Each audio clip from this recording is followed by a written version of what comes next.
What if I told you that the most important company of the 20th century wasn't a car manufacturer, a bank, or an oil giant? What if I told you it was a company started by two college dropouts who, by all accounts, got incredibly, impossibly lucky? You're thinking of Apple, right? The garage, the two Steves, the sleek designs. That's the story we all know. But it's the wrong one. The real story, the one that truly shaped the digital world you're living in right now, is about another company. A company we've all used.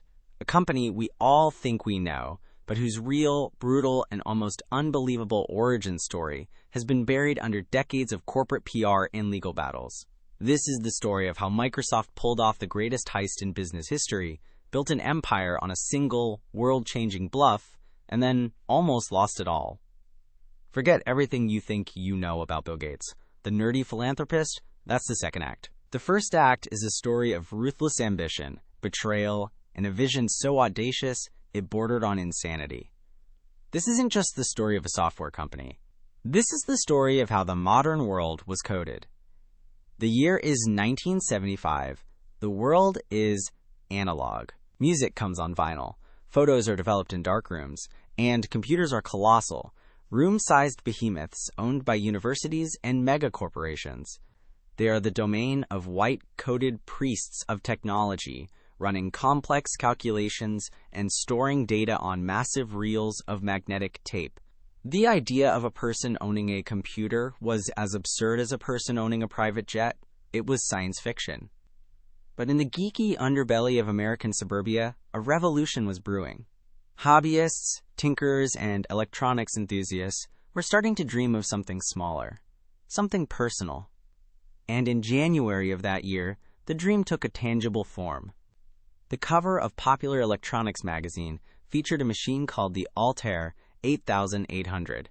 It was a box, a metal box with a series of switches and flashing lights. It had no screen, no keyboard, no mouse. To use it, you had to painstakingly flip switches in a specific sequence to enter machine code, and its output was just a pattern of lights. By today's standards, it was laughably primitive, but to a select few, it was the shot heard, round the world.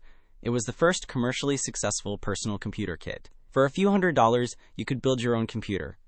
The problem? Once you built it, you couldn't do much with it.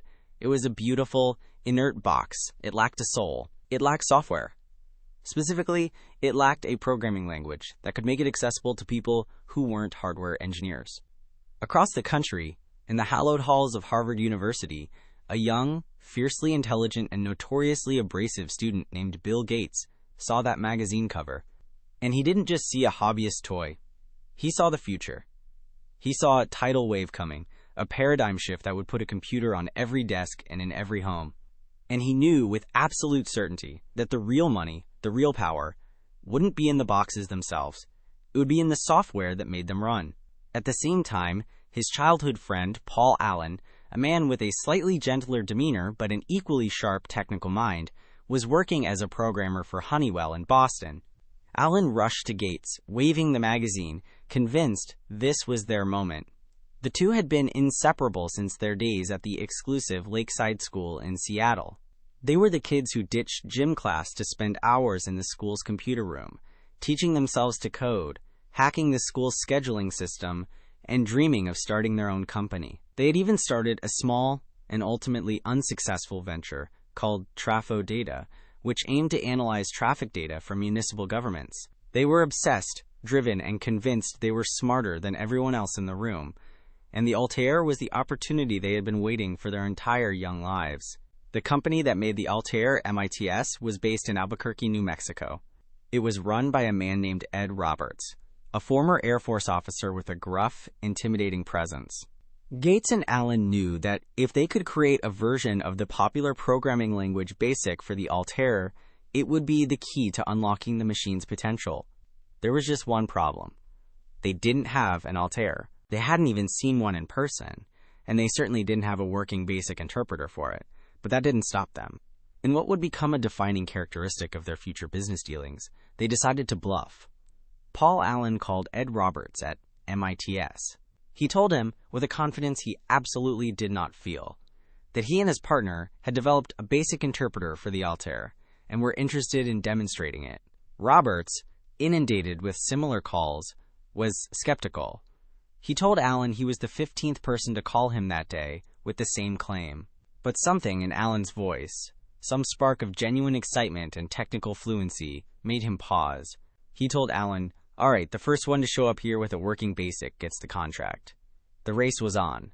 What followed was one of the most legendary crunch sessions in the history of technology. Gates, officially on a leave of absence from Harvard that would soon become permanent, and Allen, having quit his stable job, threw themselves into the project with a manic intensity. They didn't have the actual Altair hardware, so Allen had to write an emulator for the Intel 8080 microprocessor on Harvard's PDP-10 mainframe. Essentially, he had to create a software simulation of a computer that they had never touched. Gates, meanwhile, focused on writing the basic interpreter itself. He was a machine, fueled by pizza and Coca-Cola, often sleeping at the terminal. He famously wrote the core of the code on a yellow legal pad during a flight. The code had to be incredibly efficient.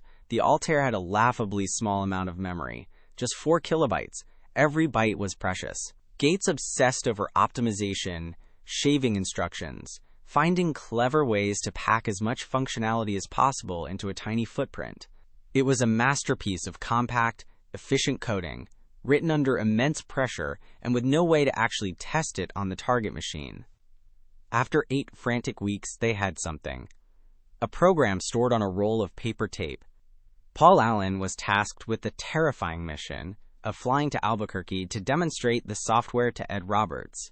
He clutched the fragile paper tape the entire flight, realizing only as they were landing that he had forgotten to write the loader program, the small piece of code that would tell the Altair how to read the basic interpreter from the paper tape in the first place.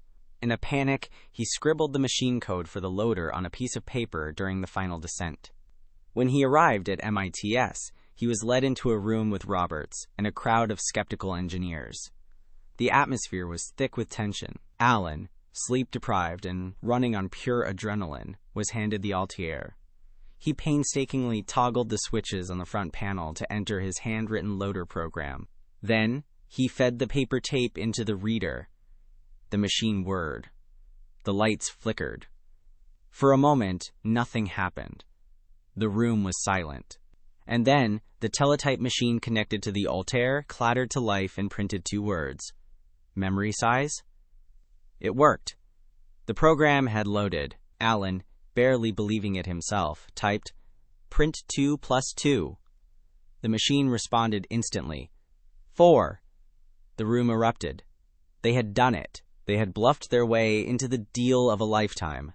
Microsoft was born, not in a garage in California, but in a nondescript office in the high desert of New Mexico, on the back of a lie that they willed into truth. This moment, this audacious gamble, set the stage for everything that followed.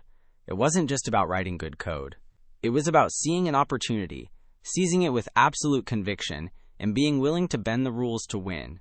This DNA, a blend of technical brilliance, ruthless business acumen, and a fake-it-till-you-make-it ethos, would define Microsoft for decades. They weren't just building software, they were building an empire. And their next move would be the one that cemented their place in history, a move so cunning and so consequential that it's still studied in business schools today. It was a deal that would make them the kings of the digital age, but it started with a phone call from the biggest, most feared company in the world, IBM. By 1980, Microsoft had relocated from Albuquerque to their home state of Washington. They were a successful but still relatively small company in the burgeoning microcomputer industry. They had made a name for themselves with their basic interpreter, which they licensed to a host of early computer manufacturers, including Apple and Commodore. But they were just one of many players in a chaotic, fast-moving market. That all changed when IBM came knocking. IBM, or Big Blue, was the undisputed king of the computing world. They were a corporate titan, a behemoth that dominated the market for mainframe computers used by governments and large corporations. And they had decided, with some reluctance, that they needed to enter the personal computer market. They saw the little machines from Apple and Tandy as toys, but they were toys that were starting to eat into the low end of their business. So in typical IBM fashion, they launched a secret project, codenamed Project Chess, to build the IBM PC. But they needed to do it fast, and that meant they couldn't rely on their own slow, bureaucratic internal processes.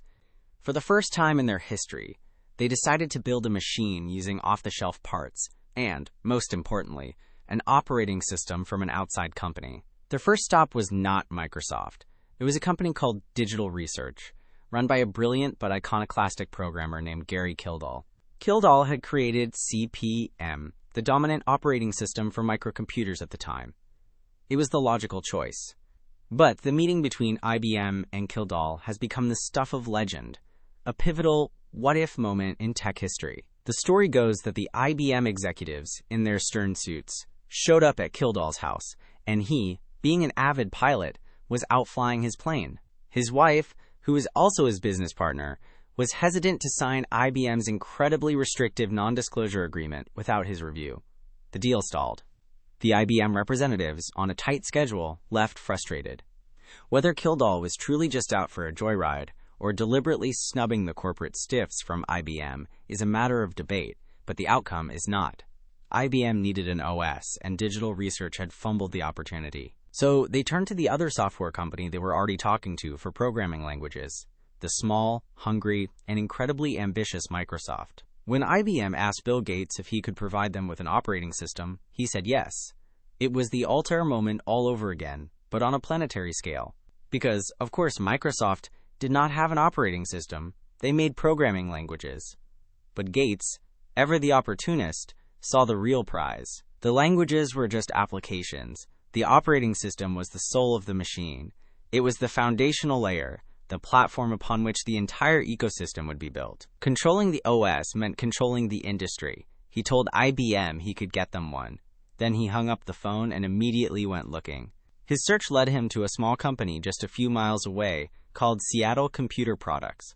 A programmer there named Tim Patterson had grown frustrated with the delays in getting CP/M for the new 16-bit Intel processors, so he decided to build his own.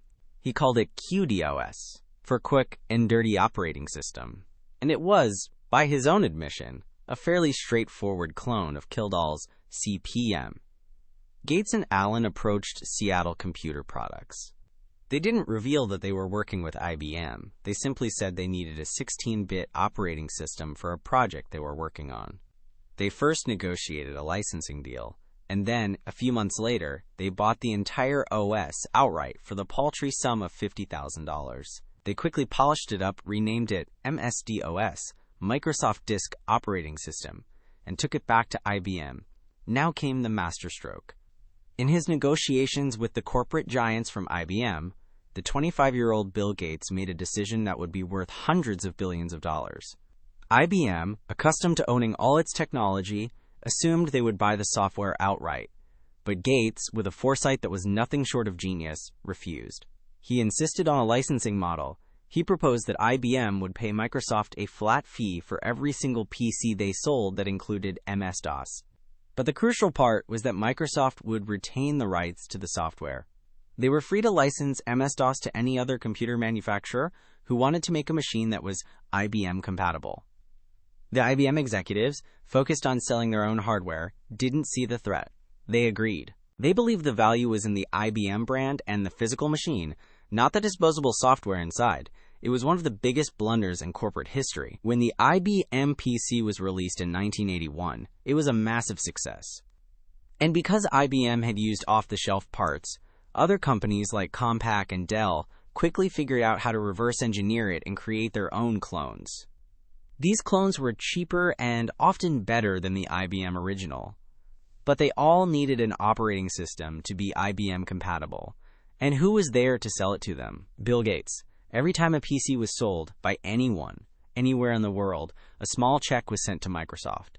It was a river of gold that quickly became a torrent. They hadn't just sold a product, they had created a standard. They owned the foundation of the personal computer revolution. This single decision, to license, not sell, was the pivotal moment that transformed Microsoft from a small software company into a global monopoly. It was a move of breathtaking audacity and strategic brilliance, built on a quick and dirty operating system they hadn't even written themselves. The empire was built. But empires are hard to hold, and as Microsoft's power grew, so did its enemies.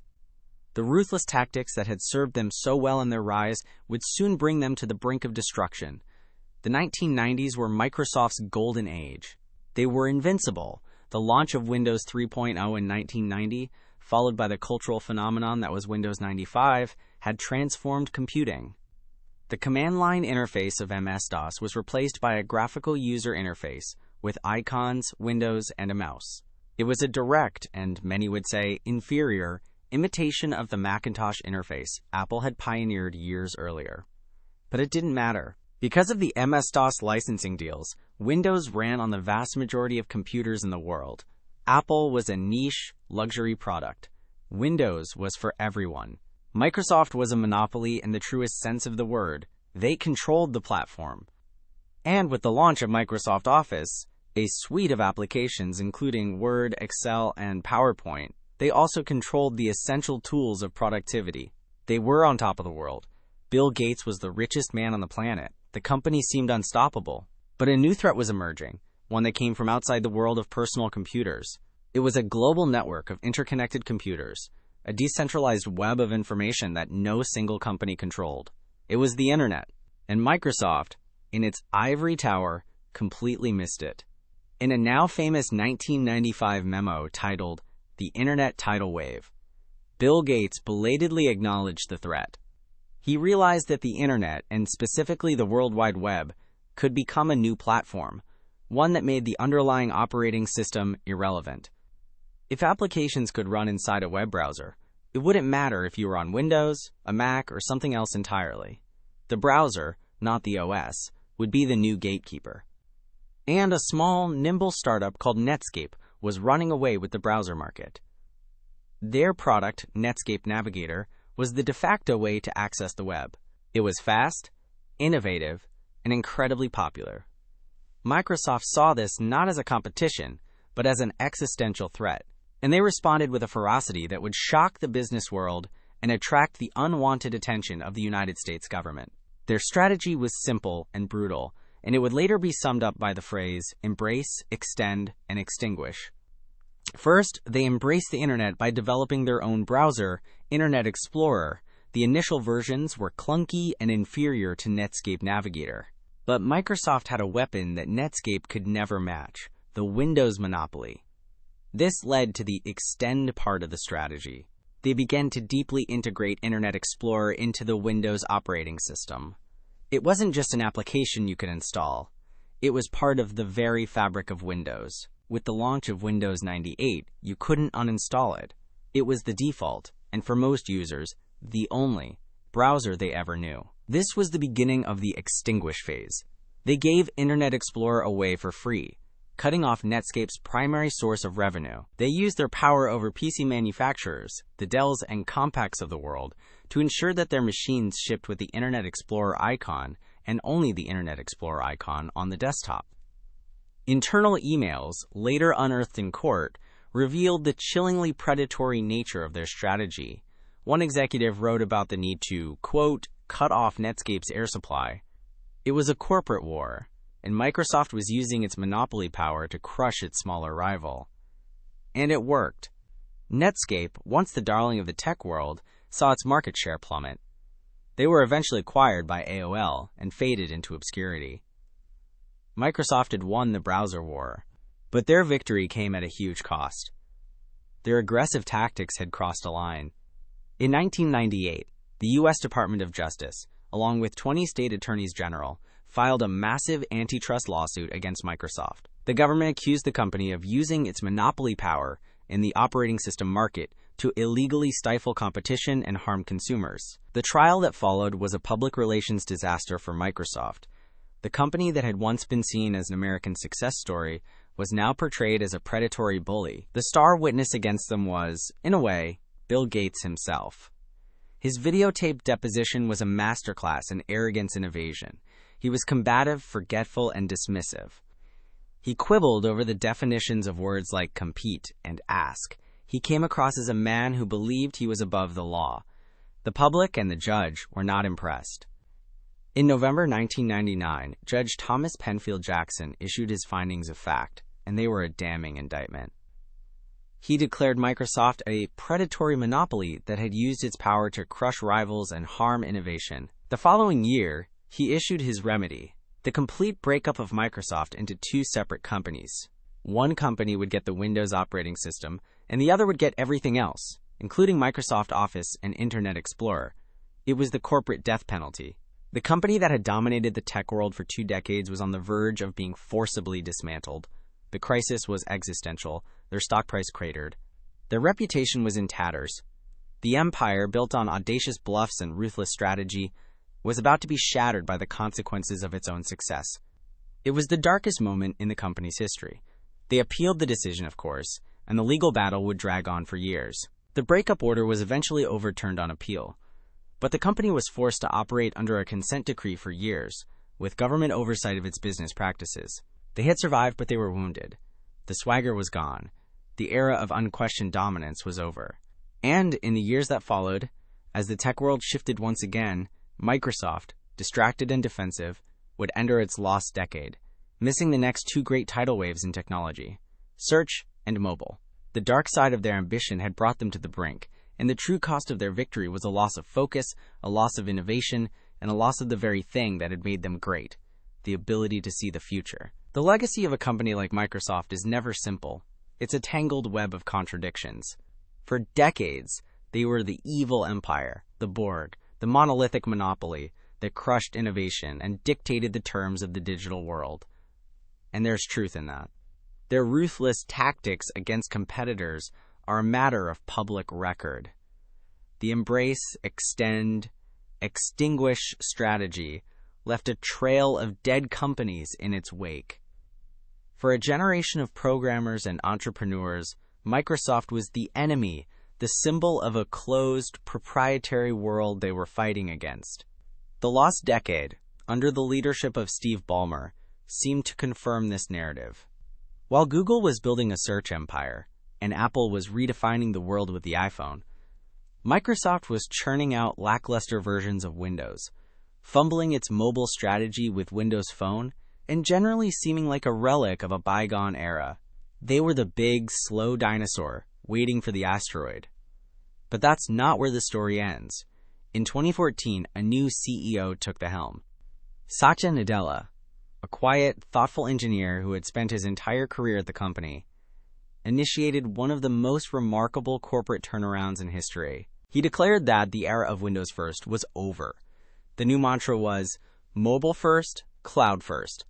He fundamentally changed the company's culture, moving away from the internal conflict and cutthroat competition that had defined it, towards a culture of collaboration and empathy. And he made a series of moves that would have been unthinkable under Gates or Ballmer. He embraced Linux, the open-source operating system that Bill Gates had once called, quote, a cancer. He released Microsoft Office for the iPad, a tacit admission that Apple had won the mobile war. He open-sourced huge parts of Microsoft's code. He championed a new philosophy. Microsoft shouldn't be the center of the digital universe. It should be a tool that helps people build things, no matter what platform they use. The result was a stunning resurgence. The company's fortunes were rebuilt not on the back of Windows, but on the success of its cloud computing platform, Azure. Azure went head-to-head with Amazon Web Services, and in a few short years, turned Microsoft into the second-largest cloud provider in the world. They acquired LinkedIn, giving them a foothold in social media and professional data. They acquired GitHub, the central hub for the world's open-source software development, a move that would have caused riots just a decade earlier, but was met with cautious optimism under the new regime. They created products that developers actually loved, like Visual Studio Code, which became the most popular code editor on the planet. The company that was once the symbol of a closed, proprietary world was now one of the biggest contributors to open-source software. The evil empire had, and probably, become a good guy. So what is the true legacy? It's complicated. Microsoft's initial monopoly on the desktop undoubtedly created a standard that allowed the PC industry to flourish, bringing computing to billions of people. Windows and Office became the lingua franca of business, powering global productivity for decades. But that same monopoly also stifled competition and arguably held back innovation for years, particularly on the web. Their comeback under Nadella is a testament to the power of cultural change and strategic adaptation. They proved that a titan could learn to dance. They shifted their focus from controlling the platform to providing services across all platforms. They are now at the forefront of the next great technological wave, artificial intelligence, with a massive investment in OpenAI, the creators of ChatGPT. They are once again one of the most valuable and influential companies in the world, but in a way that is fundamentally different from their first reign. They are more open, more collaborative, and perhaps more humble. The story of Microsoft is a three-act play. The first is the story of the hungry upstarts, the pirates who pulled off an impossible heist. The second is the story of the ruthless monopolists, the empire that crushed all dissent. And the third, the one we are living in now, is the story of the fallen giant that found redemption by embracing the very world it once sought to destroy. It's a story about ambition, power, failure, and reinvention. It's the story of the digital age itself. So as we look at this new, friendlier Microsoft, a leader in AI and the cloud, we have to ask ourselves, is this a genuine change of heart, or is it just the most brilliant strategic pivot in business history?